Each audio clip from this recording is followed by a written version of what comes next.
1950s, would you believe, black people were able to not be discriminated at an Olympic-sized public swimming pool, the only place that you'll find it in Mississippi. And Dr. T.R.M. Howard built that. So you had all of these great things going on. You had your zoo. You had your restaurant. You had Magnolia Mutual Life Insurance Company, which he started. You had your the Friendship Clinic. All of this under Dr. T.R.M. Howard. And would you believe that Dr. T.R.M. Howard still had time to be a doctor? He was such a wonderful doctor that even the whites would have him to come and see personally their family members. It was all known that, of course, at night that he would go and visit some of the other people, but yet they wouldn't, I guess, come to Mount Bayou, nor, but they paid him to come to be doctors for their family members as well. He was a very jazzy man. He was a man of, my father said, because my dad would come here in 1953 and begin to work for him himself, because he had hired Medgar Evers, and Medgar Evers would go out and finally go to work with the NAACP, which Dr. Howard was working with. Of course, he was also had become become the president of the Mississippi chapter of the Negro Business League as well, and so the same as what Charles Banks was, and so on and so on, and what Booker T. Washington. So in that same vein, he ends up in during this time had become the president, and so he also was doing businesses. He was also bringing businesses to Mount Bayou, and my father, Herman Johnson, came and worked for them as well. And so then I'm getting now the story of Herman Johnson talking about Dr. T.R.M. Howard. He says to me that Dr. Howard built everything large. He did everything large. He grew everything large. Dad said that all of his watermelons was large. He said he had corn that was larger than everybody else's corn. Everything was large what he did, and when he did it large.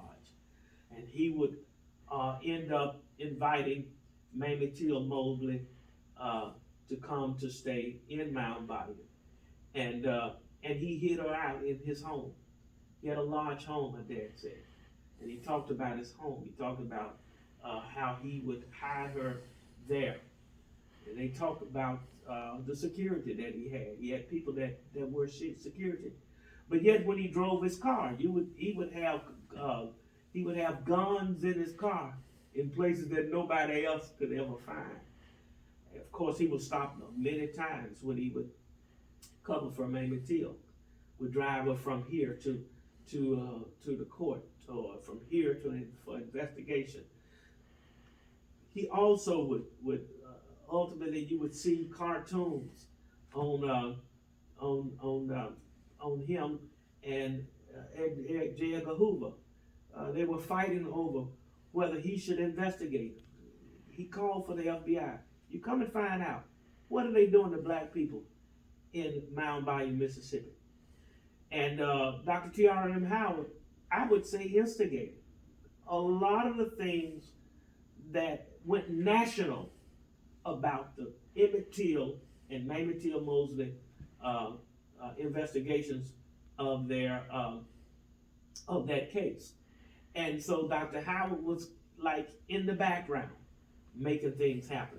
He made calls, he knew people, and no wonder Miss Mamie was able to make some telephone calls, because if you call Dr. Howard, he knew who that knew somebody else that knew who would be able to tell somebody else to tell them to deal with this.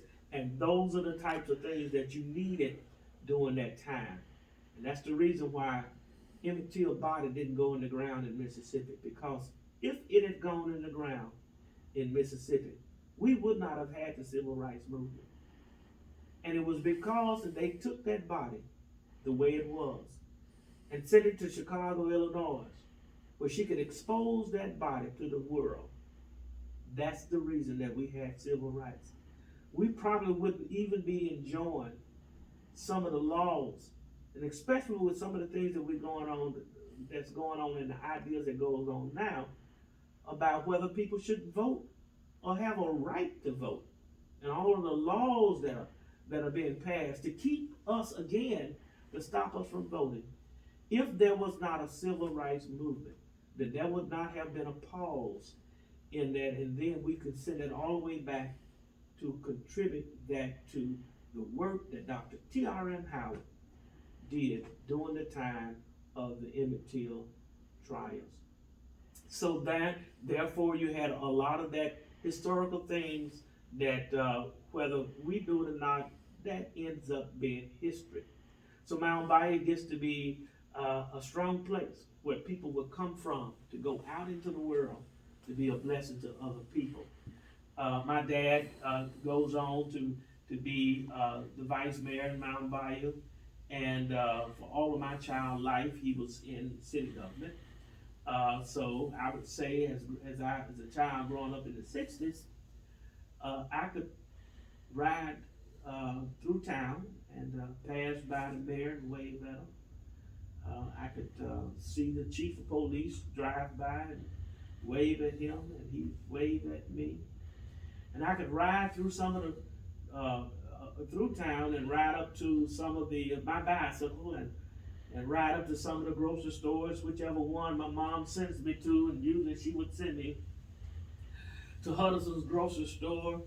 Later on, we call it up to Mr. Stringer's, because Stringer was part of his family, and he worked there. And I would ride there, and my mom said, "Make sure you go and tell Mr. Stringer to send me the steak that I like." And all I had to do was go up there and say, "Mr. Stringer," my mom would say, "send her that steak that she liked. And make sure you put a few of those chocolate macaroon cookies in the bag as well." And so those are the types of things. And so here's the business owner that I'm talking to that knows me very well. Here's the chief of police that passed me. And here's the mayor that I spoke to. And here's all of these people that other places, other people may fear, not only because of their authority, but because of their race and what they may do to them. Here I am and other people in Mound Bayou coming up. That was regular for us. It was regular for us to live like that. So we had a pride that a lot of people did not have. We had a pride of owning our own and being a part of our own and running whatever we had and being able to sustain and be able not only to